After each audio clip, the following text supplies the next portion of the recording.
Jai Mehera Meher.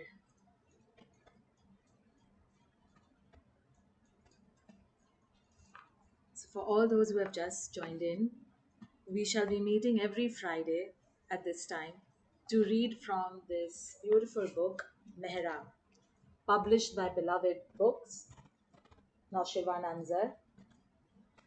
We will read a page, 2 pages every time, and I'll share maybe some pictures in between or a small short video of Mehra, about Mehra, or the Women Mandali.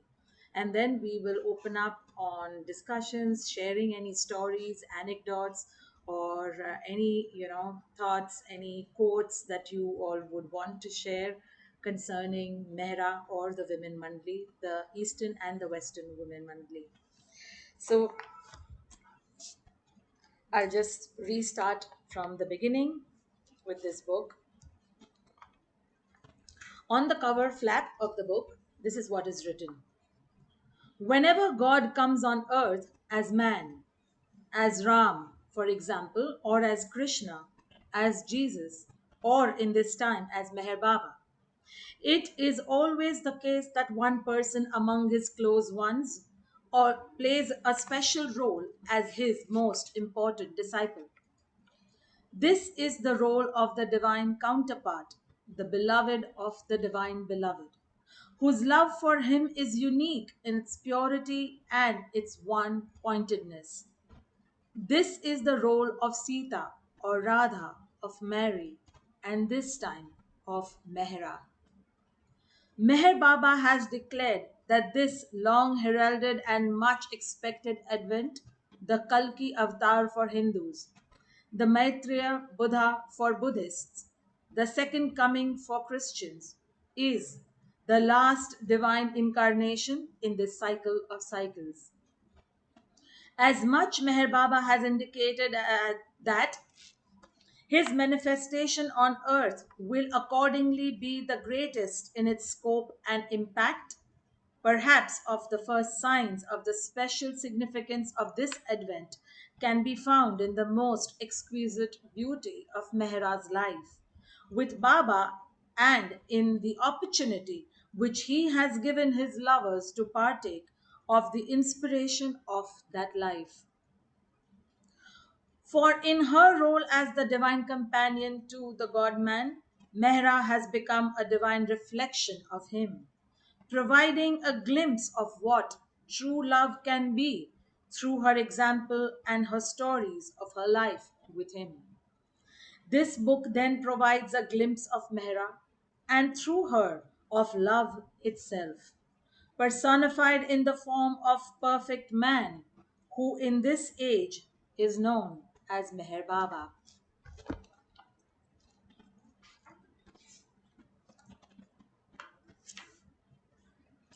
This book is compiled from talks and original tape recordings of Maharaj J. Irani.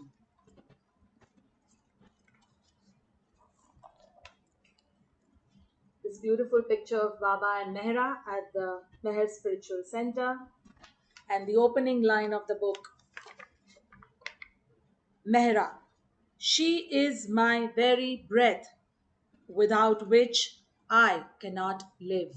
Meher Baba. This book has been compiled and edited by Janet Judson with the assistance of Shelley Marriage. Published by Noshirwan Anzar, Beloved Books.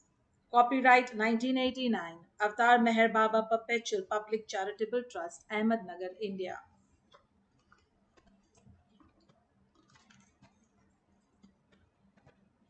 Forward by Mani S. Irani, Beloved Baba's sister. Meher Baba, the divine beloved of all hearts, has called Mehra his beloved. I'm sure his lovers must wonder what this can actually mean. As Mehra's constant companion throughout our life with Baba, I can be said to be entitled to answer this unspoken question in so far as words can be entitled to speak for the heart. My words can only try, through this introduction of Mehra's book, which gives a glimpse of her unique life and role in this Avataric Advent. As Sita was for Ram, Radha for Krishna, Mary for Jesus. For this advent of Meher Baba, it is Mehera who plays the leading role. This role of being the chosen counterpart to the God man amounts to the highest, purest, most spiritual relationship, consisting of a divine love which the world cannot imagine. This love between Baba and Mehra is in an is in an inner realm which has nothing to do with love, as defined in the world's dictionary.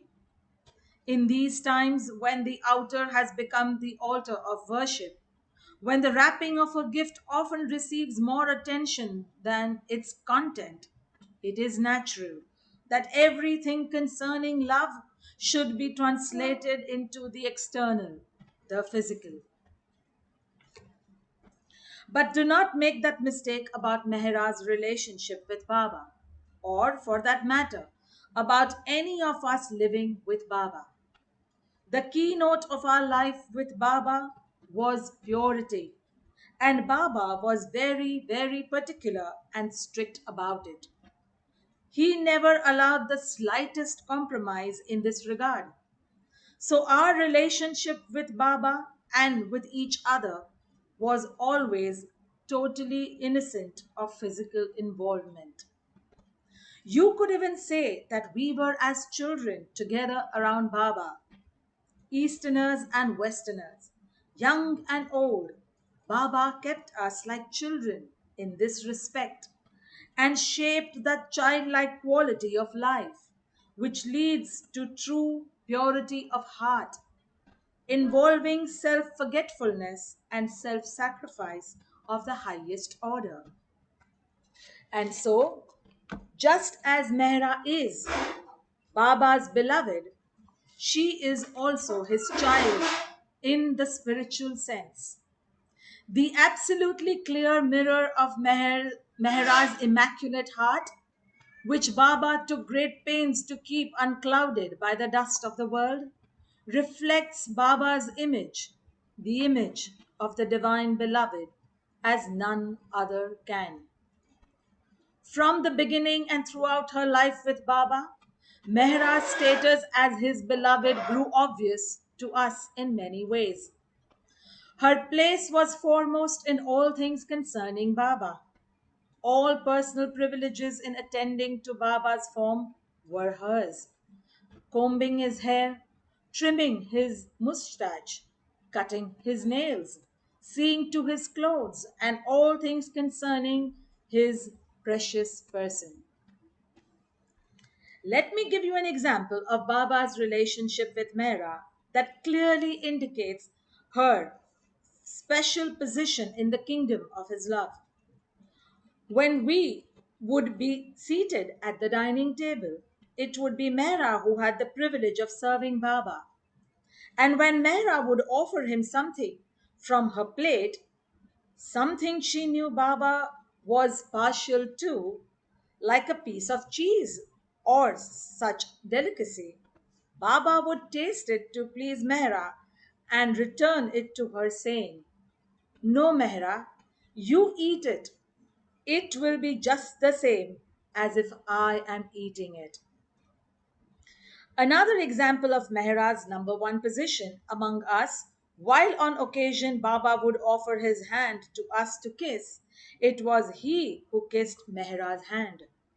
We witnessed this natural gesture many a time at Mehrazad and Guru Prasad, and happily it is captured on one of the films for you all to share. Repeatedly, Baba has said, "If Mehra is happy, I am happy." He not only said it, but he demonstrated it in a number of ways.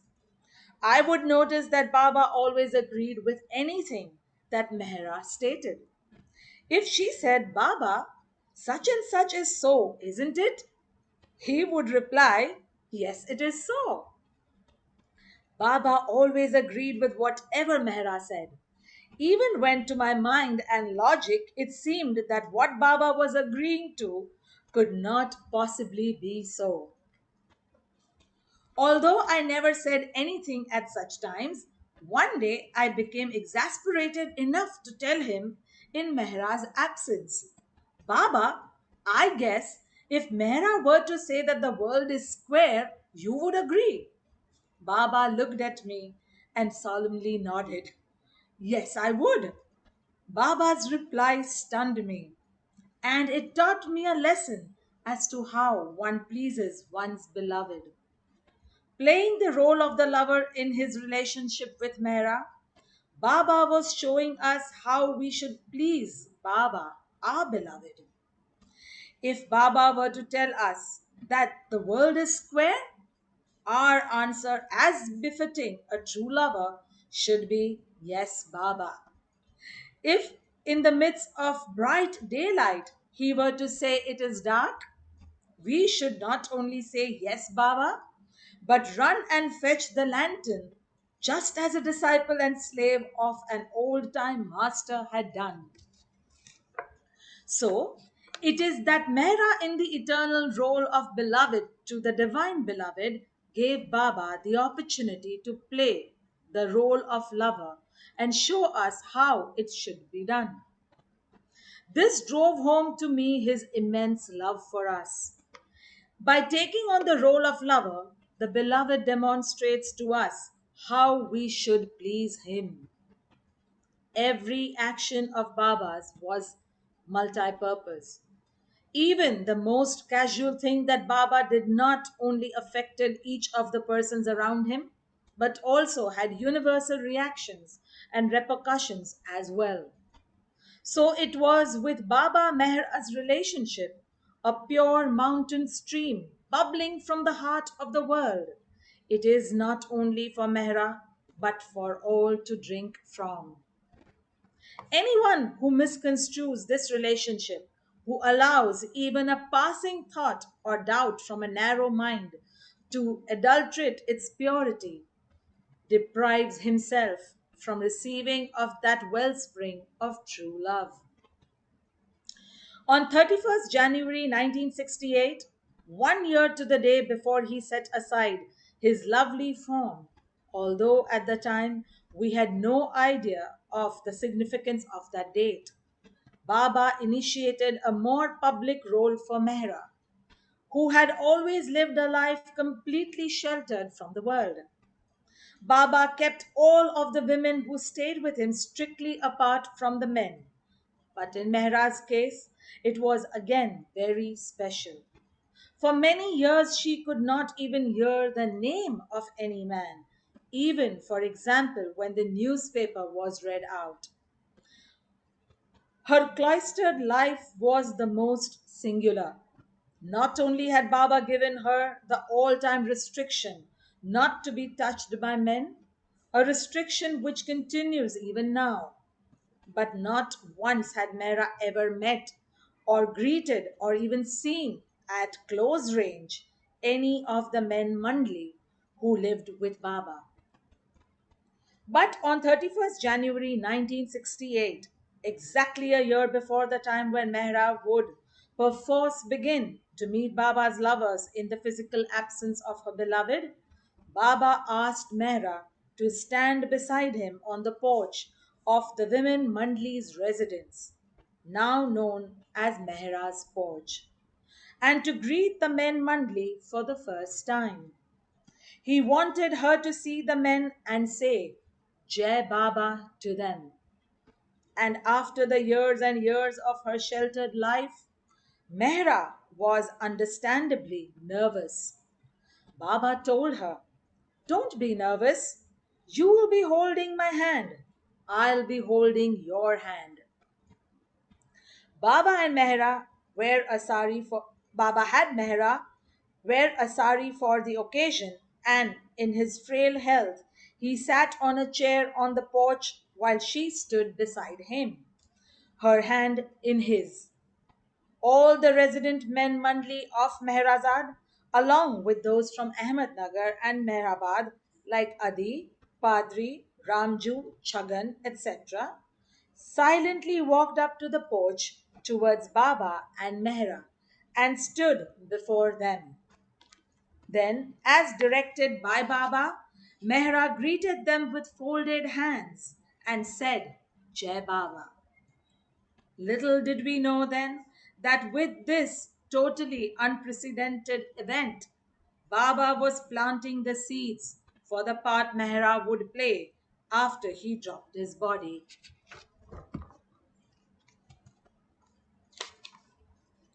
We went to Pune in 1969 for that incredible great darshan in Guru Prasad, when Baba's promised children came for the darshan of their unseen beloved. Each darshan morning, we would see Mehra stand up and come to the microphone, looking up to see the large hall full of mostly new Baba lovers, and she would greet them with a shy but clear Jai Baba. And as you know, she continues to do so day after day, week after week, month after month, and year after year, as countless more of his lovers have joined those beginners, ranks towards the flood tide of humanity, which will come to Baba. Baba is the sun and source of all things, and whatever we offer to him has been received by us from him. By asking us to love Him, He is giving us the love to love with. This was even so with beloved Baba's last message to Mehra. Shortly before he dropped his body, Baba asked me to take a message to Mehra. He told me to tell her, Mehra, be brave. And although it seems that Baba was asking something from Mehra with these words, in actuality, Baba was giving her the courage with which to be brave. And because it came from him, she was able to be brave during that most difficult period after he left his form. And so, when we were among the crowd of his lovers on Mehrabad Hill, during that unforgettable week of February 69, we saw Mehra greeting the Baba lovers who came, embracing the women, comforting them with the assurance of his continued presence. Many came from South India, even not knowing their language was no barrier. Just Baba, Baba, Baba. The simple exchange of the beloved's name between them and Mehra proved ample communication for their adoring hearts. Along with our pain of separation, Baba's presence grows stronger with time. It is natural that his presence should be particularly with Mehra, whose heart he has made so pure as to perfectly reflect him. Beloved Baba has said of his beloved, Mehera loves me as I should be loved.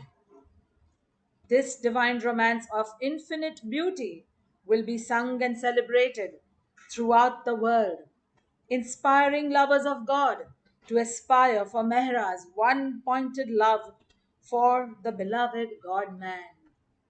Mani S. Irani, Baba's sister, March 1989. Avtar Meher Baba Ki Jai.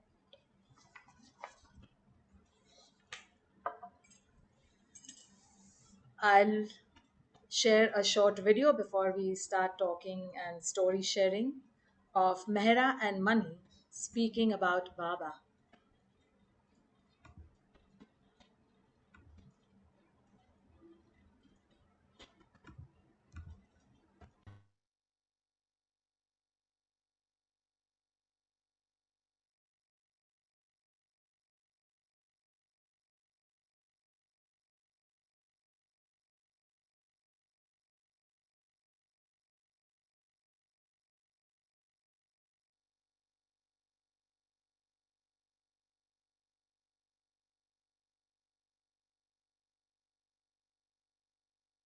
Yes, that one. No, when you saw the dance. Yes.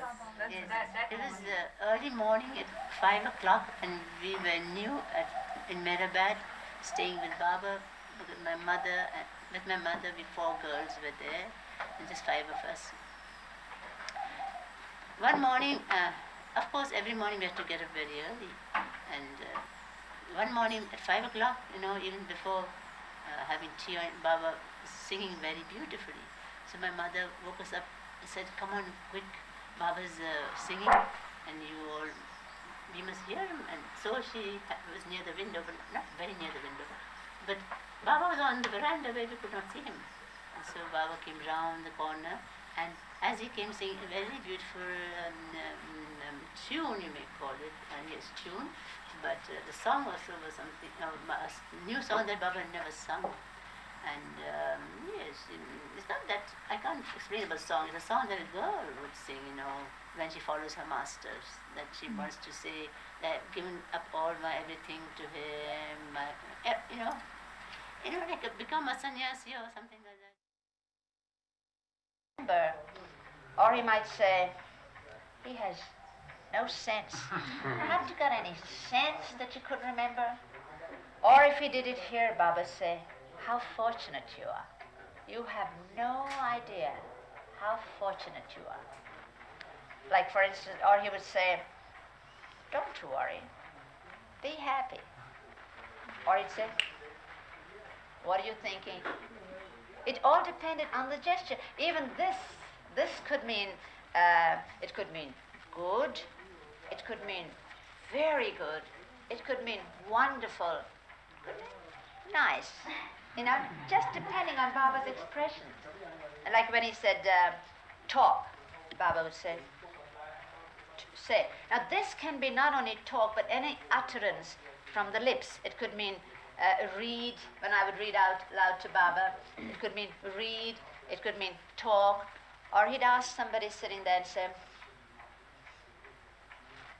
anything to ask? Anything else?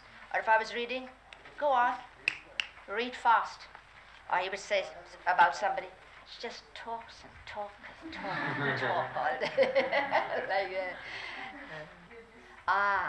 the one gesture that I love most, it was always so tremendous, although it was just a natural, simple gesture from Baba, and that was forgiveness. Baba's gesture for love and forgiveness were the same. So forgiveness really comes from love. Baba would say, she loves me very much, But forgiveness would be a giving from Baba. He would do this and that. And when Baba forgave, it was like the ocean that comes over onto the beach.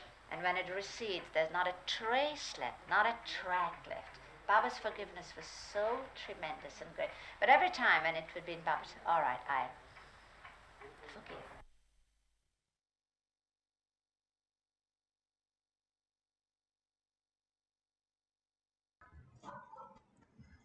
This line was so beautiful, that Baba's gesture for love and forgiveness is the same, because forgiveness comes from love.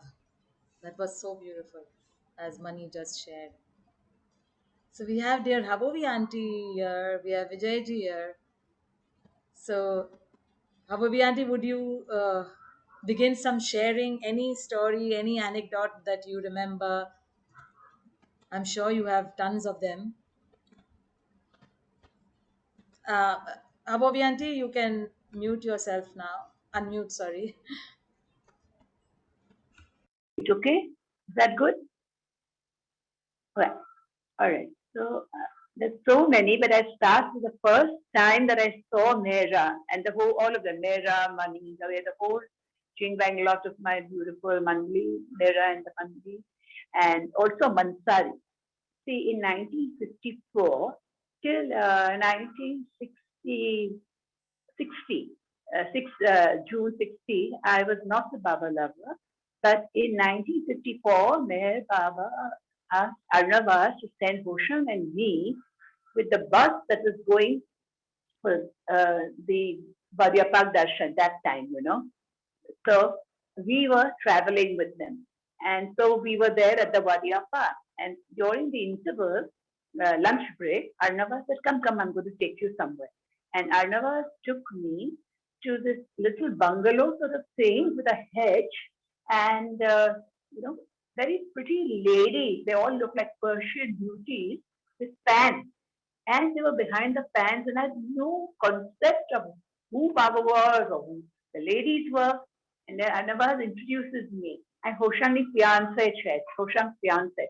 And Mehera and oozing love, money, everybody, including Mansari. Mansari is also standing there. And I said, what is all happening? What were these pretty ladies who are oozing so much love who I don't even know from Adam? And, you know, that was my first um, view of Mehera, you know. So, I mean, I just didn't make anything of it, but yet that was the first time. And later on, at the Guru Prasad days, I was lucky that Mehera took me under her wing and she would take me to her room. I'd go there. And if I taking too much time, I can do that another time. Is that all right to say? Continue for a while? Okay, so she would take me and under the mattress or from a drawer or from wherever, she would bring out her Baba treasure, Baba's photo. I just still remember very distinctly. Sri B must have been a little girl, younger than me maybe at the time. And so she would show me these photos of Baba. This is Baba's this, this is Baba's that. And I'm saying, oh, whatever I am, I'm not a Baba lover and I'm not a hypocrite. Should I tell this sweet lady that I don't love your Baba? Why are you sharing all these things with me? But I just couldn't get around to saying it, you know. And I'd see everything and just smile and nod and whatever, you know, whatever reaction.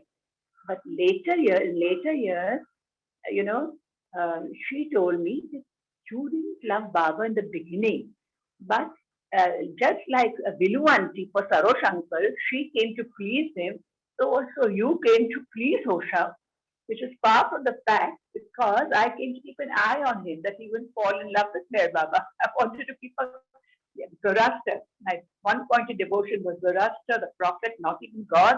And so I said, no way. So I'll keep an eye on Hoshang that he won't fall in love with Hoshang. And then later on in later years, I became madly in love with Baba.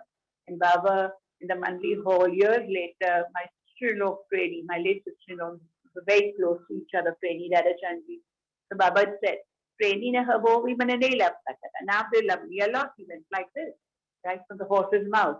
And in later years, once I told Mehera, how much she loved my mommy, always sending things for her, like, you know, she sends a parcel. My mommy was highly diabetic and quite a sickly person. Send the birthday cake and, you know, the same Ratri, whatever. She would send a packet for her. How much you are sending, how much you love my mother, you're sending so many lovely things for her. You know what she said? Shouldn't I? You love our Baba so much. So I always feel very blessed that from the horse's mouth, both these two wonderful people had this to say. And I try to love him more and more each day. I don't know how well I succeed, he alone knows, but I'm so glad to be watching your program and being here, Roshni. And everybody, Baba bless you. And Jai Baba knows so many of you. Baba Negeban. Jai Baba. Jai Baba. We are so happy that you spared time and you are with us, even with a late night program at our end.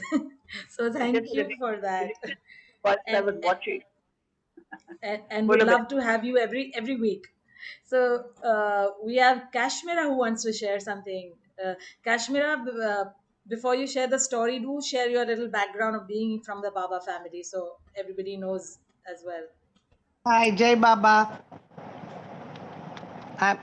My great great granny and Baba's father were brother and sister, Piroja. The sister's name was Piroja. So my mummy's aunt married Baba's brother Beram.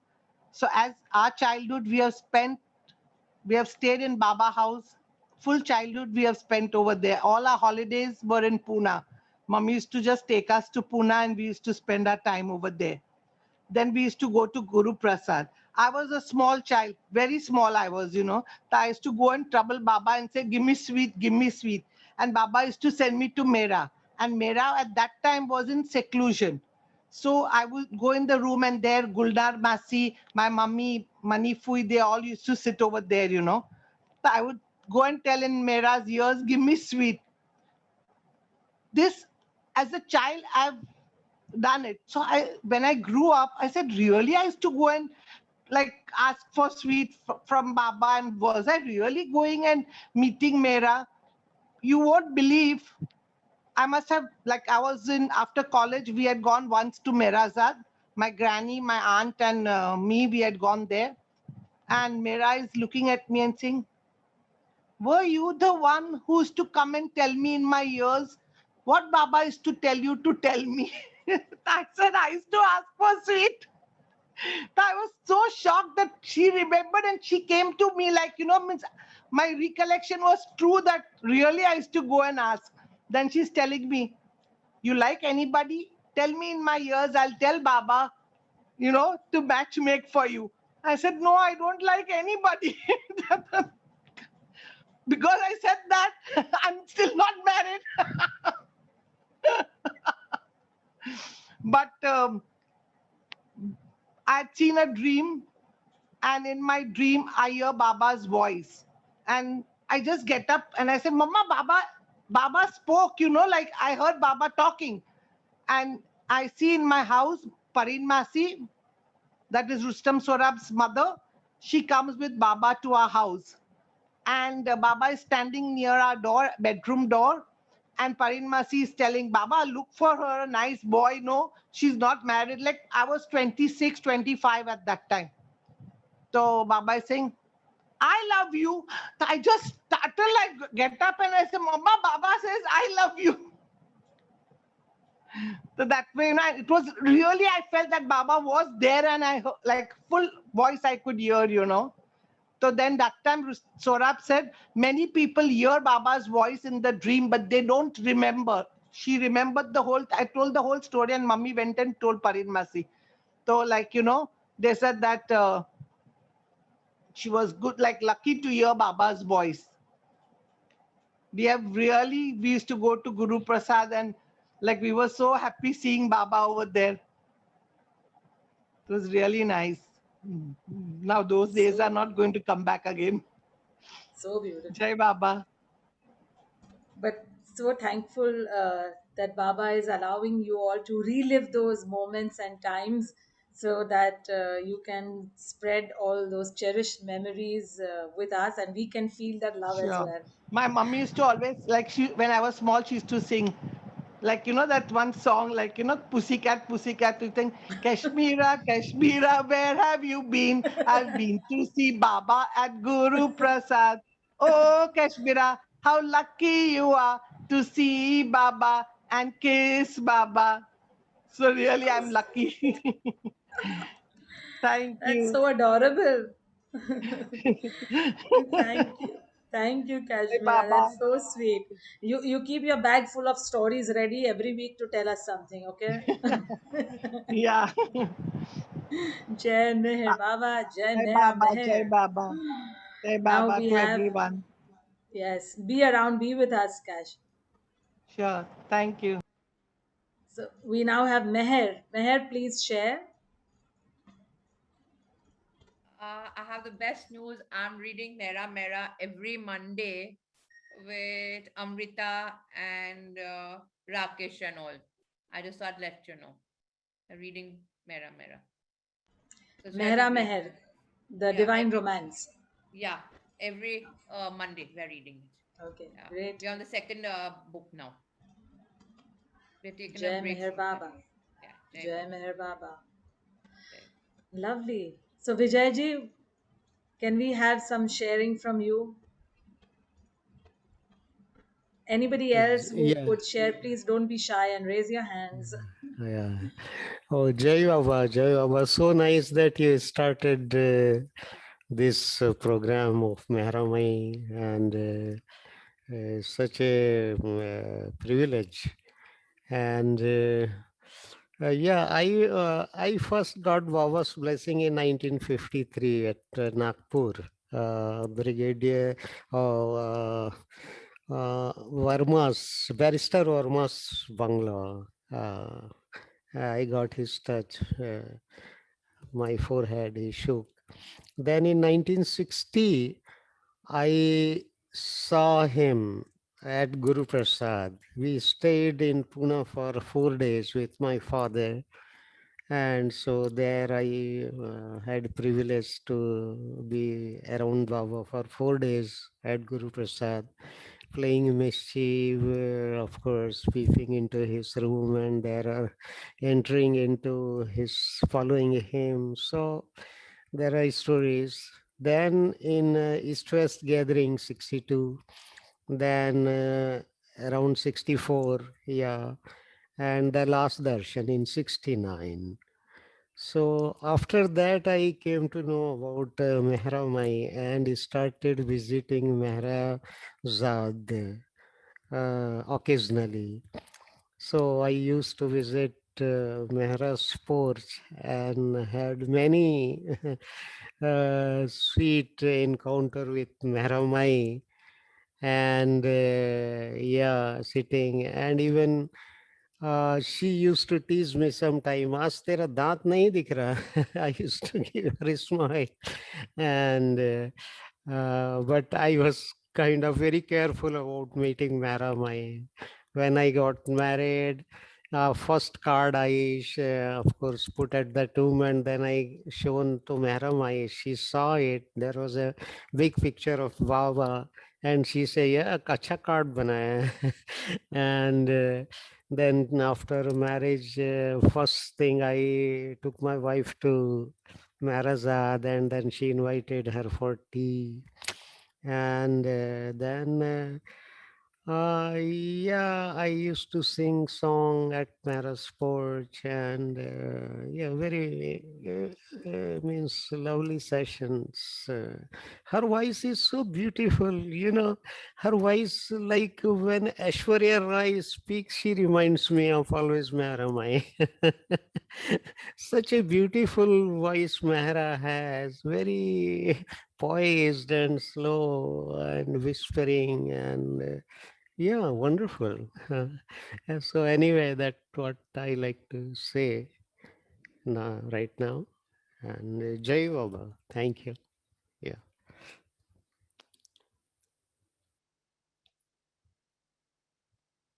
Jai Baba. So beautiful.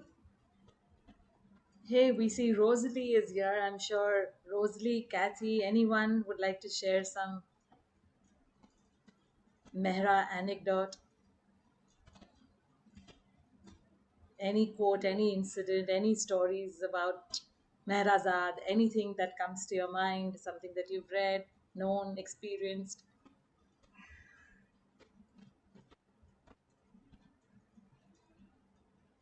Okay. Havobi Auntie, anything else? Any other story that you would want to share?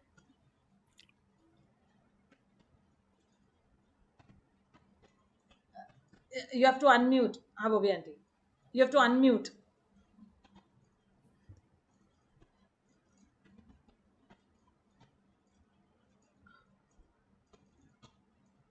Havobi Auntie, you need to unmute. Unmute.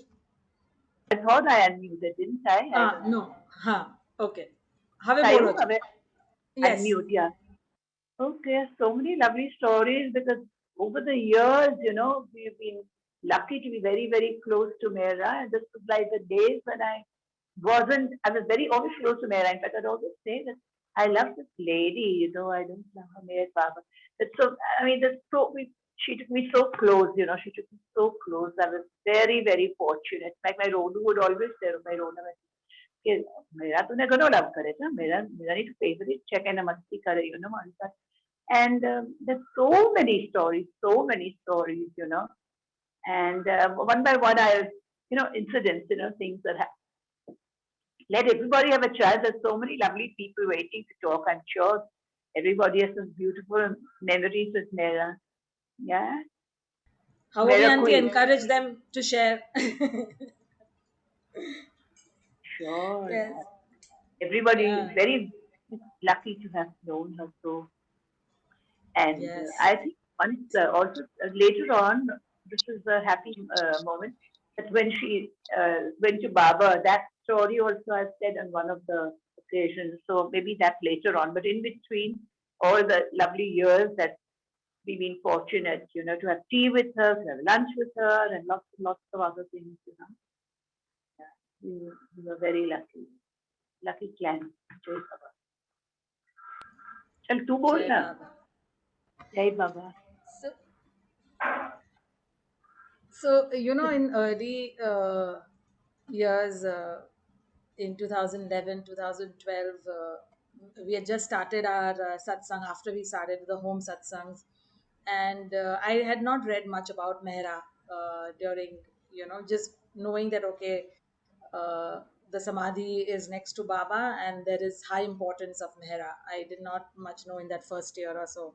But 2012, 2013 was the time where it was after one of our satsangs that had happened, and with some conversation that I had, it came up that with this line of which we read right now, that Mehra loves Baba as he ought to be loved, and that kind of struck that what could that be. What do you mean ought to be loved? How is a person loved? What is ought to be loved? And okay, we are trying, I'm trying, we know that you can't really use the word love. I can't use it, that I love Baba, because I don't know whether I'm like point some zero decimal also close as he ought to be loved, and whether that you word can be even used that I love Baba. So I Right. had hesitancy of saying this, So every time I say, "Oh, there's a new Baba, lava Baba," say, "Yeah, but I'm not able to love, and I still don't know what this is."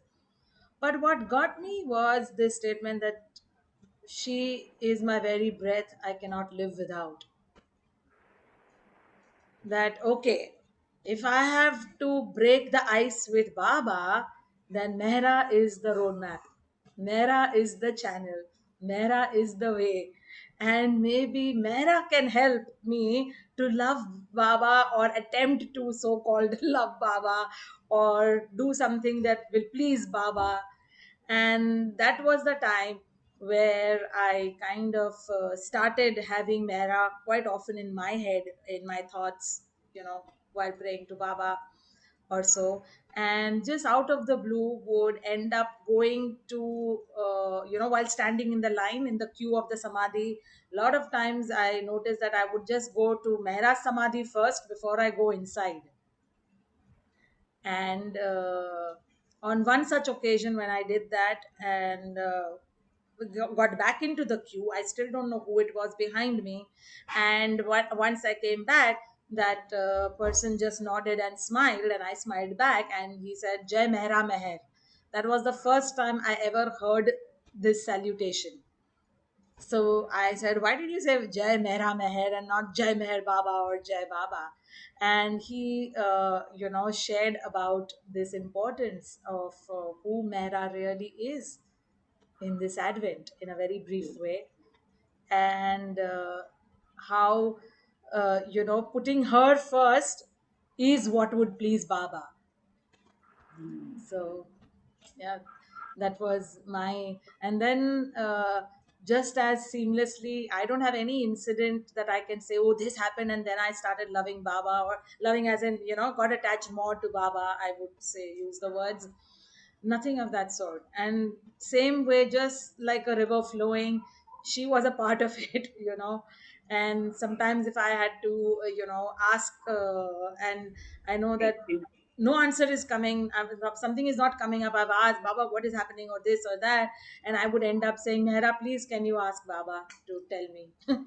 So yeah, it was just sweet, and I really hope that I could have met her. But yes, I feel good enoughly close, and she has always been there, almost as as you said, that uh, Mehra was there so lovingly for everyone. And the foreword of the book also mentioned how she was there time after time to be there for the new pilgrims who came, and likely for the old ones as well. That it's like she's the GPS to Baba for me. And if I would need to know the best way to please Baba, then Mehera knows that. So I keep that in mind. And yeah, we all have a hotline to Baba, but still. Yeah, anybody else wants to share something? Or we'll read one more page. We'll begin the chapter.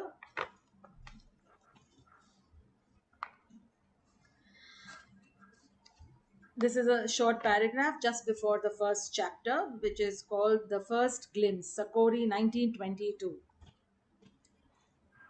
Beloved Avatar Meher Baba ki Jai. May we be worthy of your most beautiful, precious love, Baba darling. May we keep loving you more and more through good thoughts, good words, and good deeds. And may we please you by remembering you always. Mehra. Chapter 1, page 13. The First Glimpse, Sakori 1922. The very first time I saw beloved Baba was in Sakori at Upasni Maharaj's ashram in 1922. I was 14 years old.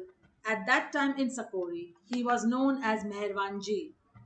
My mother already knew of Baba and also Baba Jan from her sister Freni Masi, Padri's mother, and she wanted my sister and me to love and follow a master too. But we had no idea of spirituality or masters, and she could not explain these things to us. How can you explain how to love and have faith in a master? You have to feel it. She had heard of Upasni Maharaj and that Mehervanji had been at Sakori with him. So she visited his ashram in Sakori with her sister, Freni Masi, to see how it would be for us to stay there. Liking it, she decided to take us there immediately so that we could be in and feel the atmosphere of a perfect one.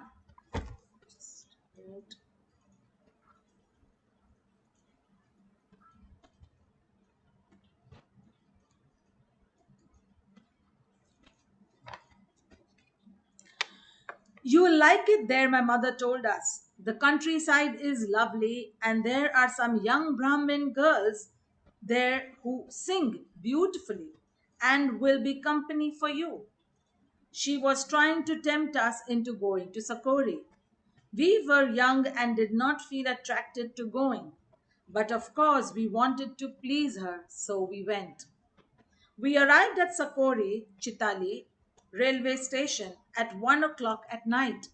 It was almost deserted, and we girls waited while my mother searched for a tonga to take us to the ashram, which was 10 miles from the station.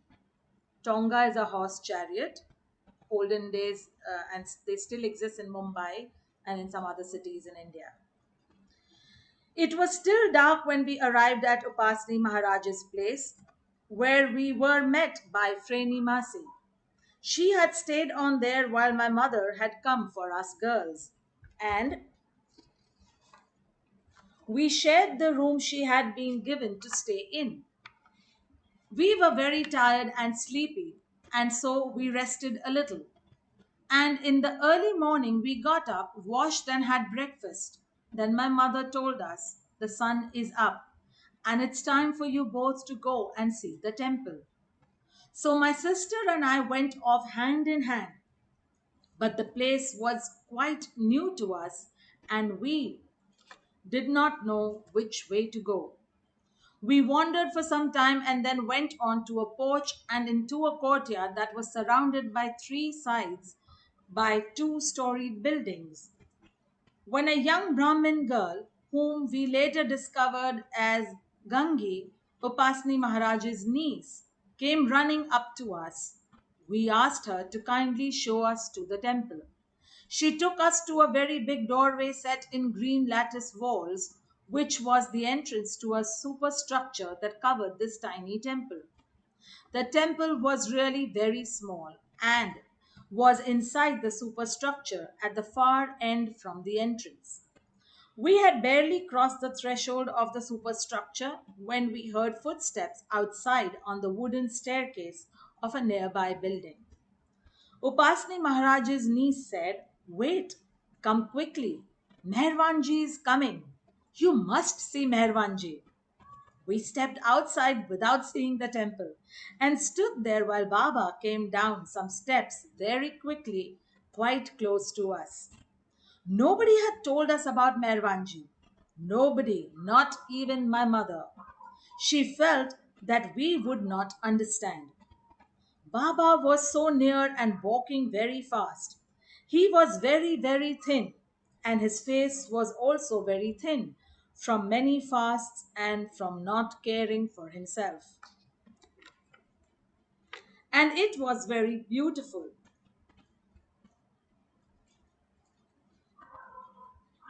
He was wearing not a sadra but a pirhan, a white top with pajama pants that Mohammedans used to wear. Baba did not look towards us. He looked straight ahead, so we only saw his profile. And we saw his very fair skin and his brown hair. And sorry, and his brown hair, curly hair that was quite short, only about 1.5 inches long, and quite matted. A colored kerchief was tied around his head, so we had a long glimpse of him while he walked quickly away from us. We had come to visit Upasni Maharaj, but we saw Baba first before we saw even a photograph of Upasni Maharaj or Sai Baba. At that time, we did not know how blessed we were. Maharaj's niece then took us inside the superstructure and showed us the temple. It was carved in stone, and it was so tiny that there was only space enough inside for one person to stand. Only a Brahmin priest was permitted in the temple. Side by side were two big pictures, one of Upasni Maharaj and one of his master, Sai Baba, who was no longer living. It had a very nice atmosphere. After seeing the temple, we met a Brahmin woman called Durga Mai, a disciple of Sai Baba, who had been told by Sai Baba that when he dropped his body, she should serve Upasni Maharaj. She was a very important person in the ashram. She lived in a hut with a thatched roof just outside the temple superstructure. Then Gangi introduced us to another woman called Subedra, who, like Durga Mai, had also been a disciple of Sai Baba and had been sent by him to Upasni Maharaj. In this way, Upasni Maharaj's niece introduced us to the whole ashram. My sister and I returned to our room, and when at noon the Aarti bell rang, we all gathered around the small temple under the superstructure. All the men stood on one side and all the women on the other, and several aartis were sung. One aarti that was always sung was, we found out later, the aarti that beloved Baba had composed in Gujarati for Upasni Maharaj. After aarti, we were given a tiny piece of prasad.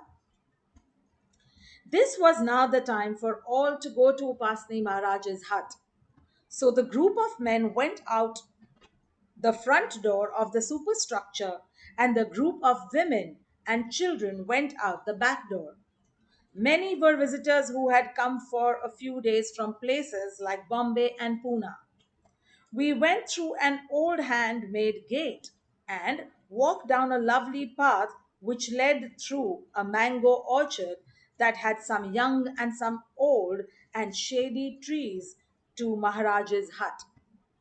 We had never seen a hut like this. It was made from mud and stones with a thatched roof and a floor, not of stone, but of stamped down earth. It was very clean and very nice. Maharaj was inside, seated against a wall of the hut in such a way that he could look out a window and see who was entering the gate and coming down the path to the hut. All sat down inside, men on one side, women on the other, and we were in the front line. Maharaj saw that we were new, and he asked my sister and me when we had come and from where. Then he asked our names.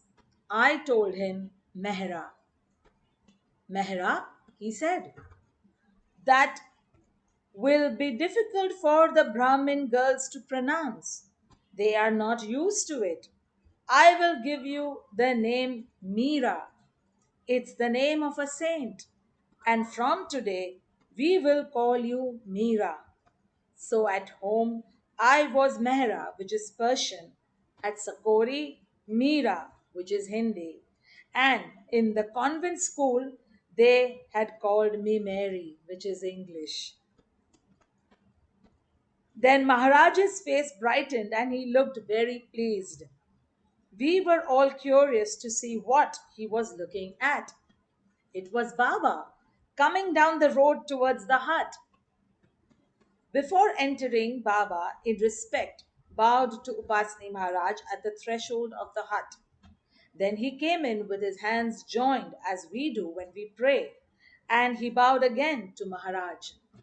I was very shy and I never liked to stare, so I was looking down when Baba entered. But then I said to myself, I must look. Baba was so very lovely standing there in front of Maharaj. Although his cheeks were hollow from many fasts, Baba's face was very beautiful. He had a moustache, but it was not a full one as he had later on. Maharaj said to Baba, I am happy that you've come in time, Meherban. I was waiting for you. Wait outside for me under the shade of a mango tree, and I'll come in a few minutes when I have sent the devotees home. So again, Baba bowed and he left the hut without turning his back to Maharaj. He bowed again at the threshold and he went to sit in the shade of a mango tree. That was the second time that we saw beloved Baba that day, our very first at Sakori. Maharaj then told everyone to take their leave. Quickly, quickly, he said. He was in a hurry to meet Baba. And after joining hands to him, we all left the hut. As we came out of the door, we glimpsed Baba sitting under the mango tree. We were somehow attracted to him, and Baba in white looked very lovely under the shade of that tree. Out of respect, we circled the hut 3 times, and each time we came out to the front, we could see Baba sitting under the tree. The Brahmin girls kept telling us, walk quickly, but we wanted to see how Upasni Maharaj would greet Baba. So we walked slowly down the path to the gate, and luckily the road was quite long. At the gate, we looked back again to see Maharaj come out of his hut and with his sackcloth around him and with his hand on his hip. He walked up to Baba and sat down in front of him, very close to Baba, but they did not embrace. And then they began to talk. So that was our third glimpse of Baba that day. We returned to our room and had lunch. At the ashram in those days, the rooms were free and we had to only pay for our food. Many devotees ate at an inn run by a Brahmin woman, but we ate in our room.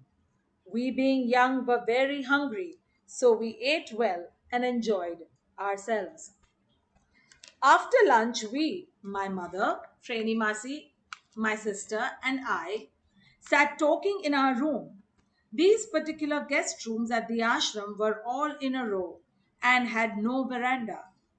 There was a little open ground in front of them, and then a road for tongas that ended a short distance from our room. People taking tongas to and from the ashram had to take this road near our room. Suddenly, We heard the jingle jingle of the horse bells of a tonga, and it stopped quite close to our room. Then we heard the voices of women, laughing, happy sounds, and the sound of many footsteps coming quickly. We heard out of our door and saw Baba walking very fast towards the tonga, and many women running and laughing as they tried to keep up with him. There were Brahmin women, young and elderly also, and some children, and some Parsi women too. Baba reached the tonga, caught the tonga rail, and jumped in. Baba, though so thin, was very quick and energetic in his movements. He sat in the tonga, and now Baba's feet were on the footboard of the tonga, where everyone's feet have to rest. All the women took advantage of this, and rushing, they wanted to bow their heads at his feet. Baba was bending down and saying, "No, no, don't, don't." Baba was talking at that time, and he could see him trying to stop them from doing this. But they were all hurrying and pushing one by one to bow down to him, as they knew that the tonga would start at any moment. Baba turned to the Tongawala and said, "Come on, hurry up, hurry up." And the horse started to trot. And the younger girls began to run after the Tonga, trying to reach Baba's feet. Baba was saying, "No, no," but still they would not listen. They wanted to touch Baba's feet. That is called taking darshan. And to Hindus, it means to touch the Lord's feet. How else would you touch him? Then the tonga turned and Baba left Sakori, and the younger girls had to stop running and come back. We saw all this, but we did not have the sense to have Baba's darshan. It was not in our destiny to touch Baba's feet at that time. I had Baba's darshan first at Meherabad. So the very beginning of my story is my seeing Baba 4 times on that first day at Sakori. The first time we, sorry, the first time was at the entrance to the temple. He was so beautiful. Secondly, we saw Baba with his hands joined in respect in Upasni Maharaj's hut, looking very lovely, standing in front of Maharaj. The third time, we saw him sitting under the shade of the mango tree talking with Maharaj.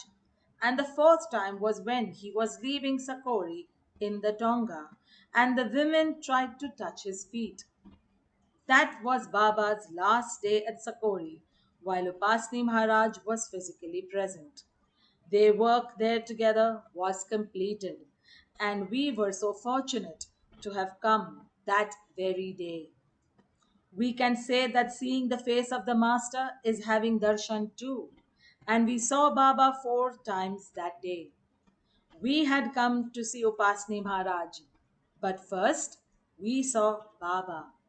Our connection was with him. Jai Mehra Meher. This ends with the first chapter.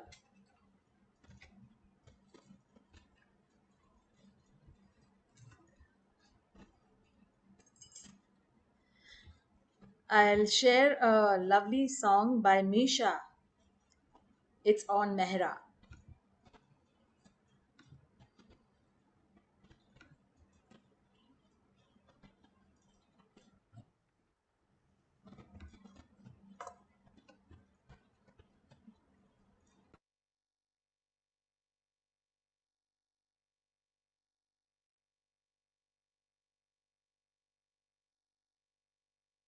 A secret in your smile speaks, an inward giving in your glance,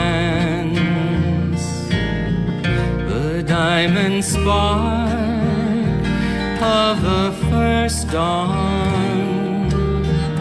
You are the body of the dance,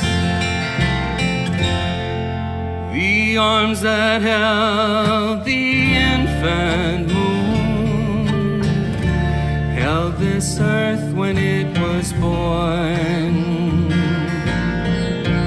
with a love beyond forever. You are the secret in the form, and your smile enchants the heavens, makes the flowers burst into bloom. Ecstatic bees start dancing wildly, so in love with your perfume. It's the way that you adore him, with the perfect love you've shown, lets us know how we must treasure this precious life we've come to know. So I sing to you, Mehera, and I offer grateful praise for the beauty of your life, for him and your perfect loving ways. Oh, beloved of beloved, oh, dear mother, light our way. Oh, beloved of beloved, oh, dear mother, light our way.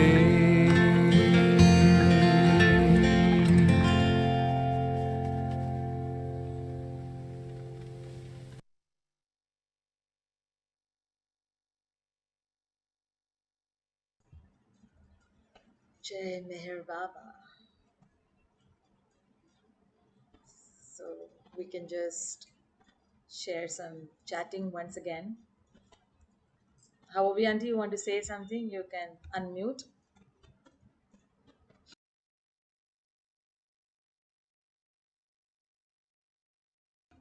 However, Auntie, unmute.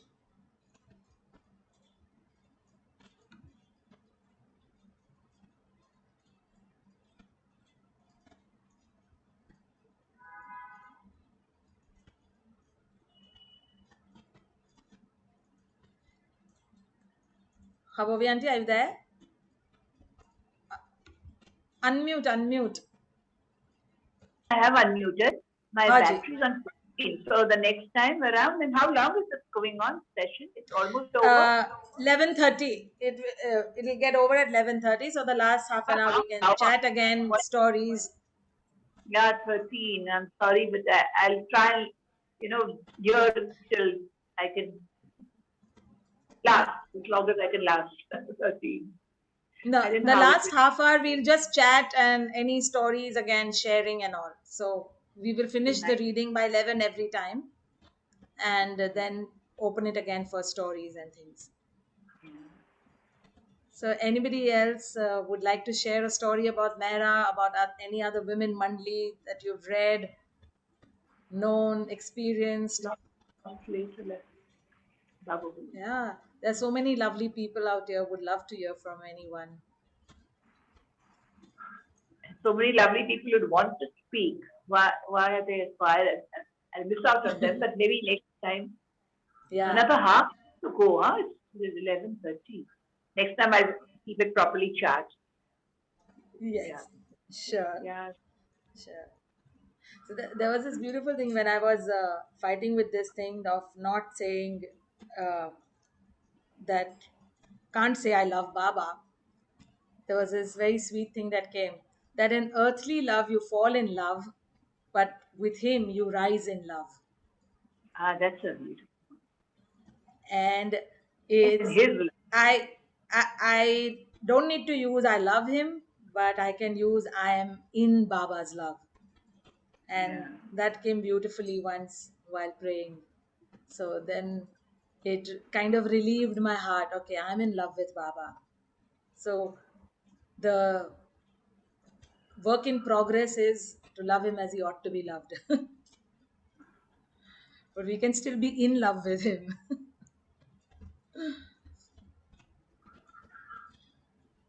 Yeah. So beautiful. It's okay. Vijayji, let's hear some song from you. Something, any song you think, any of Baba's bhajans that Mehra liked, any Madhusudan bhajan or anything like that, which particularly Mehra liked. Are you aware of that? Well, Mehra liked Meera bhajans and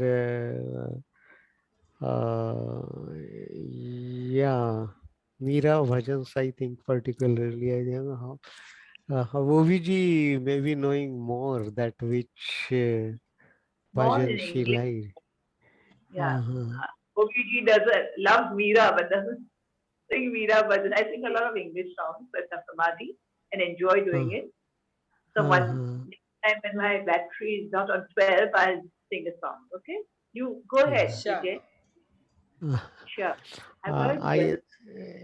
well, the song I sang at Mehra's Forge very often, and that was I wrote myself. I was inspired to write and sing. I will sing. Hmm. Every day and every night, everywhere and every side. I sing, may hear your love song. I sing, may hear your love song.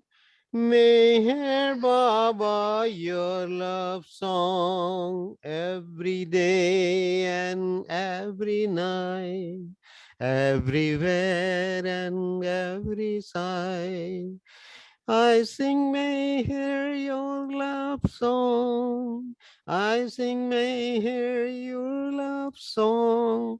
May hear Baba your love song. I see Meher in my dreams, on the hills and falling stream. I see Meher in my dream, on the hills and falling stream.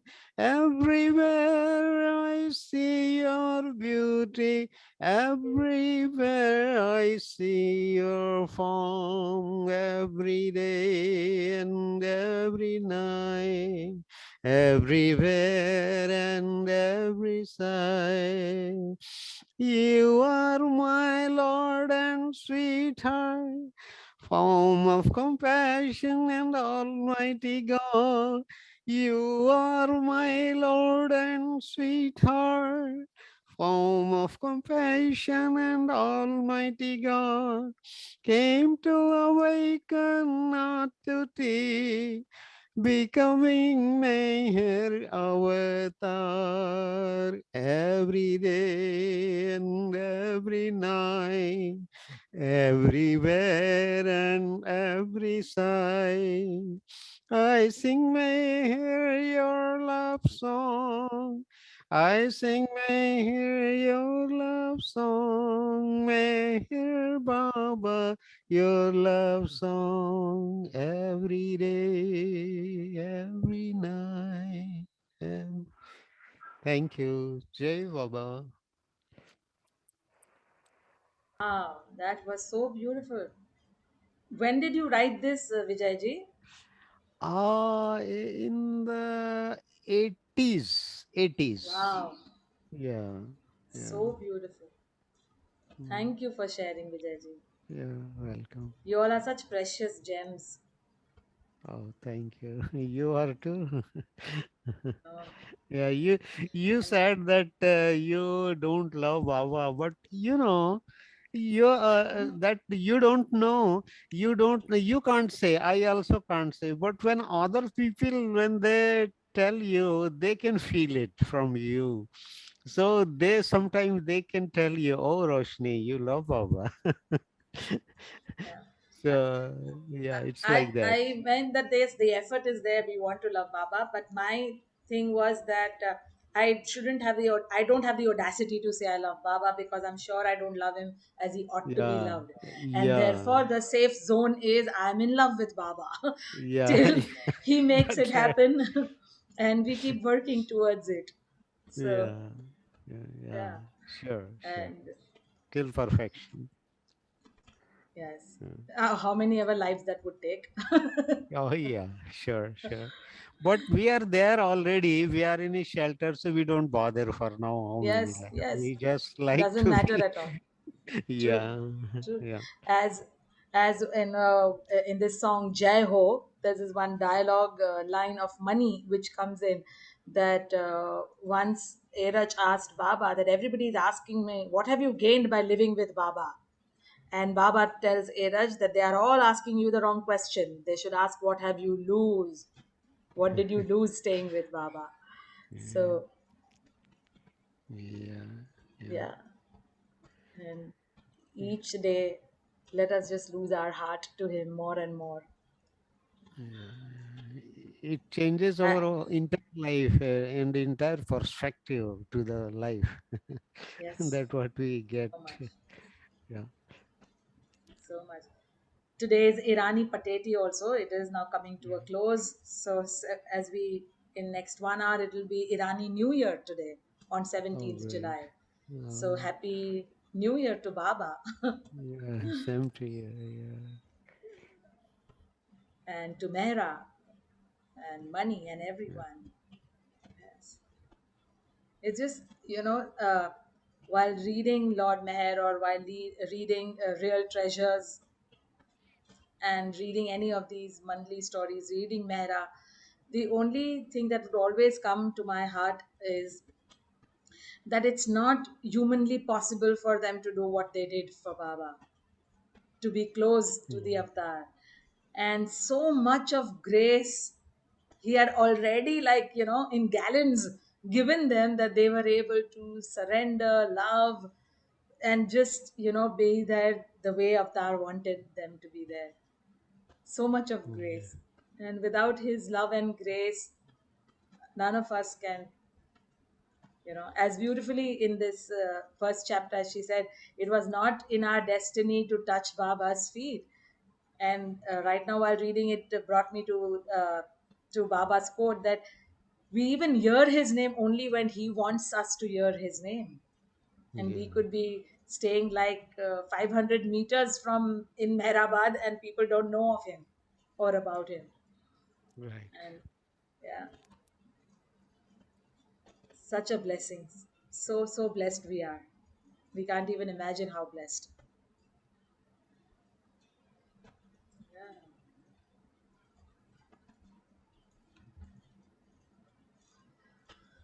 Huh. We have our dear Rita Auntie. Rita Auntie also writes very well, beautiful poetries and lovely couplets she writes in her love for Baba. Someday we'll get her to share. Rita Auntie, would you like to share something from your phone? Come on now, everything is ever ready in your hands. You're muted, you're muted. You have to unmute. No, next Friday I'll do it. Next Friday. Okay, okay, done. Next, Done. Next Friday you can do it. yeah. Right, Baba. Jai Baba Havovi Auntie. Jai Baba. I'm sick, so happy. Anyway, I sent a message to say thank you. A big thank you. Ajay, Jai Meher Baba. Thank you. Jai Meher. And don't see battery.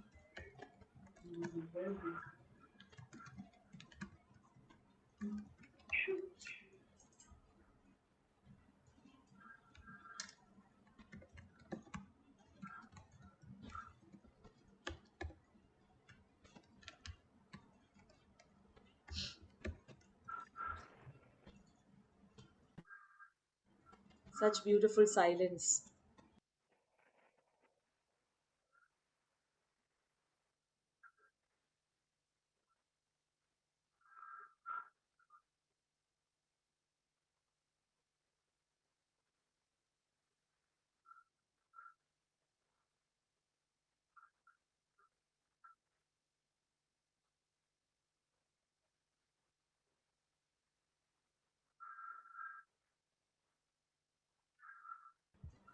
All right.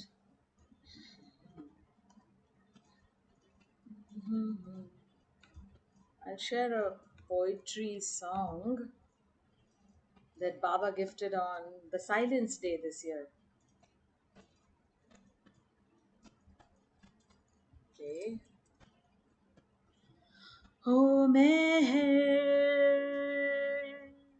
oh Meher, your love is in the wind that makes me fly. Your love is in the wind that kissed my eyes. Your love is in the wind that stroked my cheeks. Your love is in the wind whose silence speaks. What could I do without you, oh Meher? Where could I be without you, oh Meher? Oh Meher, oh Meher. Life was so crazy, the stakes were high. Your love breathed through and made me sigh. Mistakes were pricey, but you came and said they were just my life's bad takes. Oh, Meher, then your love became the wind that made me fly. Your love became the wind that kissed my eyes. Your love became the wind that stroked my cheeks. Your love became the wind whose silence speaks. Where could I be without you, O Meher? What could I do without you, O Meher? O Meher, O Meher, what could I do without you, O Meher? Tell me, oh tell me, oh tell me, where would I be without you, O Meher? O Meher, O Meher. अवतार मेहर बाबा की जय.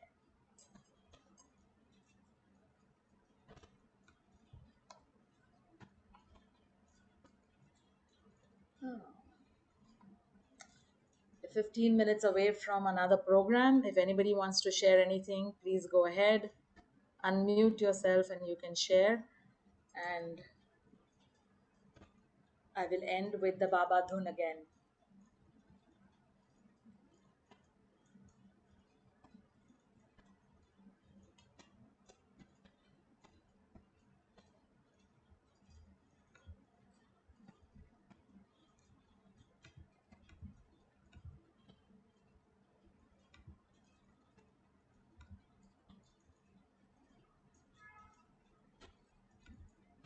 You all can talk.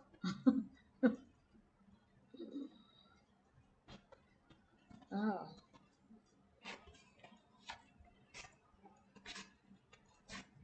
There is.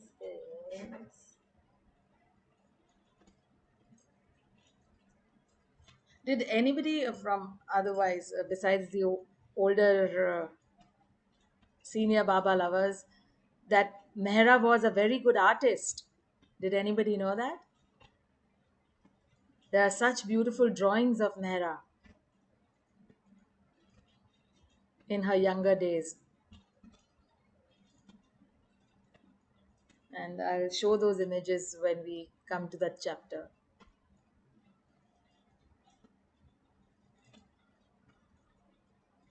Yeah.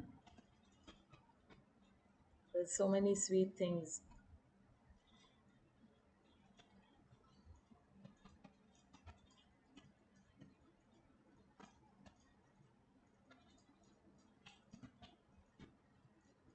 Vijayji, when did you come to Baba? Uh,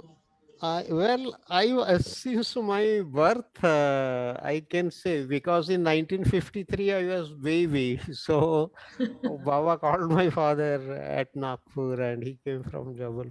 So and then since my childhood also, I had that means Baba was like my family Sadguru and Godfather and everything. So because my father was so devoted, and uh, I grown up seeing Baba as God, and it was not intellectually, but it was like a the feelings means I grown of it, and but then later on intellectually I started going through his books like story books, and then discourses, and God speaks, and still uh, exploring God speaks, and it is such a joy that Baba could give to the humanity such a great book. And this God speaks prescribed in even John F. Kennedy University's curriculum, and so all over. And the wonderful thing is each time we read and we get a new perspective, and so still exploring, but I always felt like Baba is God Almighty, and and actually Baba praised my father for having that trust and faith. So it is mentioned in Lord Meher also that Baba appreciates his trust and faith. So trust and faith is such a thing that we have to grow in his love, single pointed trust and faith in Baba. Yeah. But it's a joy now. See, it's this satsang and singing and being, I think it's such a joy. Yeah. Yeah.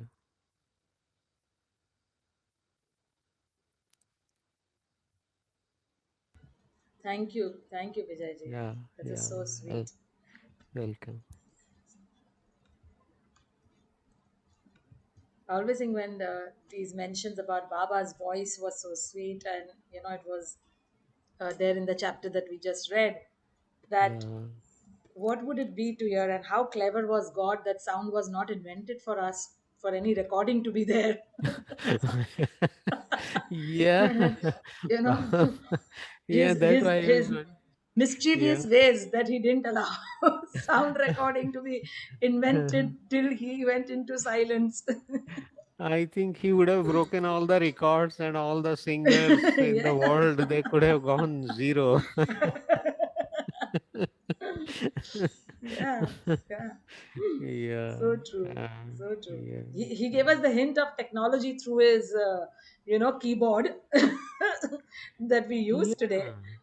Yeah, all these mobile phones, and see, Yeah, yeah. authoric period is like it's new inventions, world wars, and First World True, War, Second World War, and all these inventions.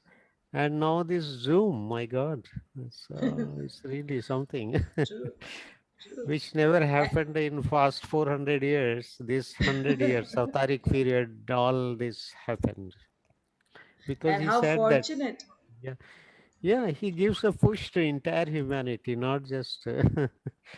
So the and now No, I'm even the saying, new generation is so grown up in their consciousness. We surprised how the kids even they react. Yeah, yeah. Go yeah. ahead. Yes.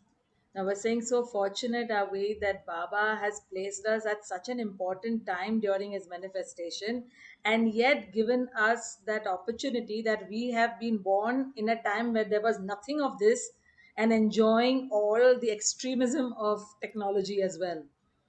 You know, Yeah, it's yeah, like he's given us best of all the worlds yeah, yeah. to use at its best. And Yeah, the so most beautiful. important thing, he's awakening. Means he said, I am not come to teach but to awaken. So the consciousness means the awareness which we are getting more and more towards everything. So yeah, that's his blessing. True, true. Without which we can't move a nano dime.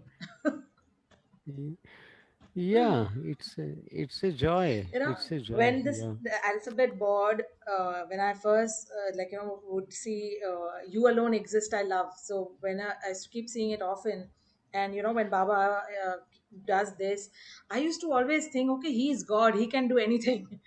But Yeah. what is the grace that he has bestowed on that man standing next to him, who has to read which word has just got over and what sentence has just got over? Yeah. And I said, how crazy would that be for that speed to gauge? Okay, now Fast. it's full Yeah. stop. Now word is over. Sentence is Mm. over.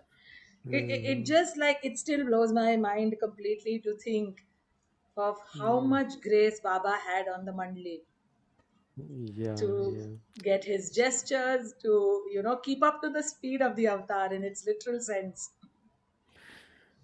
Yeah, So actually, much love. RH was when he was present, it was easy for RH to translate everything because Baba used him like a robot. Because when Baba left his body after that, I think RH even have difficulty.